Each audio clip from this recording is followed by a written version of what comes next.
At sa punto pong ito, makakausap po natin sa telepono ang City Public Information Officer ng General Santos, si Rombel Catolico. Inikaugnay pa rin ang naranasang malakas na lindol kahapon. Magandang umaga po, Diane Kerrer po ito ng Rise and Shine Pilipinas sa PTV. Magandang umaga Dayan at magandang umaga rin sa lahat ng tagapanood ng inyong programa. Alright, Sir Rombel, bago po ang lahat, kamustahin ko lamang po kayo. Nasaan po kayo kahapon ng umaga nang mangyari po itong lindol? Papunta po ako ng opisina at kararating ko lang talaga sa parking, isang parking area ng LGU Jensen doon sa may tennis court at nasa gitna ako ng parking na nagtataka ako na hindi ko ma-swirl ang aking, akala ko nga parang ang gulong ko ang may problema pero hindi pala, nakita ko na yun. Mga ilang segundo po tingin ninyo yung naramdaman yung lindol po kahapon? Approximately parang mga 1 or 2 if I am not mistaken kasi I'm not really certain doon sa as to gaano katagal. Opo. Alright, ngayon po sir, kamusta po ang kasalukuyang lagay po ng Jensen? Ang daming footage po na talagang dami pong mga nasirang establishmento dyan po sa inyong lugar, sa inyong pong assessment. Gaano po kalaki naging pinsala po sa Jensen? Okay, as of June 9, 2026, 6/12, missing, ang missing na is 4, ang patay po natin ay 13, ang injured 144, and ang affected families po is 1,836 families. And then as to structural damage, mga 66 na nagusali or mga building ang somehow na hindi ko lang masasabi kung partially or totally damaged po kasi ang makapagsasabi lang yan ang City Engineering Office at saka ang Office of the Building Official na magsasagawa ng kanilang assessment ngayong umaga. With that... Ngayong umaga or within the day, for so long meron na silang clearance sa proper authorities na pasukin na yung mga gusali. Alright, so mahalaga din pong fully operational din po yung mga ospital po ngayon. Kamusta po ba yung mga ospital po natin dyan sa Jensen, sir? Kaya mo na gusto yung mga pasyente na ipasok po ba? Despite na meron ding mga parang mga damages na nakita visually sa kanilang mga gusali, but then as of yesterday, operational naman ang ating mga hospitals dito sa lungsod ng Jensen. Well, for instance po dun sa Dr. Jorge Royeca na hospital po dyan, Dr. tama po? Jorge, Yung po ba mga hospital patients pinasok na po dun sa loob, sir? As of kagabi, na ano din ni Secretary Vince dito, na parang meron ng go signal na okay nang pasukin or na ipasok ulit ang mga pasyente po. Okay. Alright, ano na po yung mga paunang tulong na inihatid po ng LGU sa ating pong mga apektadong kababayan, sir? Of course, kahapon, yung mga pangunahing pangangailangan talaga ng mga affected families ay naipaabot naman din ng ating City Social Welfare and Development Office. And then yung mga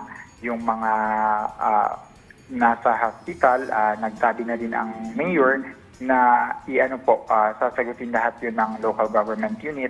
And then ongoing po ang assessment and coordination ng ating City Social Welfare and Development Office sa mga affected families po.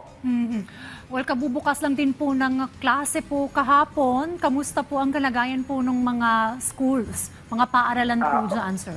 Of course, ang opening ng classes natin kahapon, good thing na yung parang during flag raising pa nila na nasa labas pa po ang karamihan ng mga estudyante.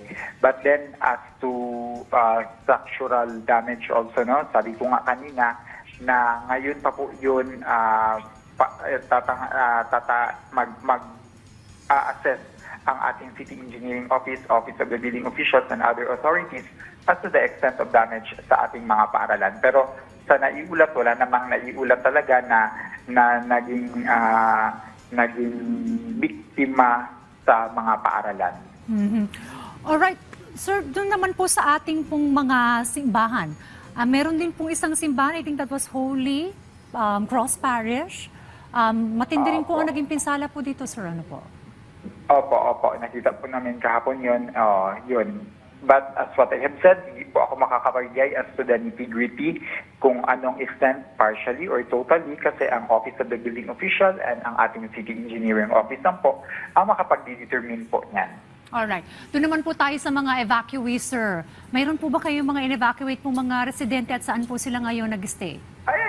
Pag earthquake, siguro ang instance na lang na magkakaroon ng evacuation center is kung siguro totally damaged or ano yung kanilang mga tahanan na hindi safe na matulugan. Pero wala naman pong mga nasa evacuation center sa ngayon po. Okay, so yung mga tulong po, parang house-to-house po ninyong pinibigay nung galing sa LGU? Yes, inihahatid yan ng City Social Welfare and Development Office sa pakikipagtulungan sa ating mga barangay officials po. Alright. May mga naranasan po kayo mga medyo mga malalakas na aftershock po dyan, sir? As of kahapon, parang ang number of recorded aftershock, 138 na mga, medyo merong iba na medyo makifeel mo talaga. Meron yung iba na parang ano lang po. Sir Rombel? Hello? Okay. Yes, oo. Okay. Kamusta naman po yung mga linya po ng kuryente dyan, sir? As tuloy niya ng mga kuryente, meron pang ilang mga lugar na medyo wala pang supply ng kuryente, pati na rin po ang tubig. But of course, as of dawn kanina, at least restored na ang kuryente, sa mga lugar dito sa Jensen. Mhm. As of the moment, sir, mayroon bang mga kinakailangan po ang mga residente po dyan sa Jensan na maaari po nating ipanawagan siguro po para po maihatid po yung mga kinakailangan po ninyong assistance? As of yesterday, no, na ano naman yun ng ating lokal na pamahalaan, and then ngayon magmi-meeting pa kami para alamin pa talaga kung ano pa ang mga pangangailangan. Alright. Mensahe nyo na lamang po sa mga kasamahan po ninyo dyan po sa Jensan po, sir. Sa mga taga-Jensan, manatili pa rin tayong maging alerto at makinig tayo sa mga anunsyo or mga impormasyon na makakatulong po sa atin na para ligtas po tayo. Maraming salamat po sa mga impormasyon at patuloy po kayong mag-ingat dyan, Sir Rombel Catolico. Siya pong Public Information Officer ng General Santos City. Salamat po, sir.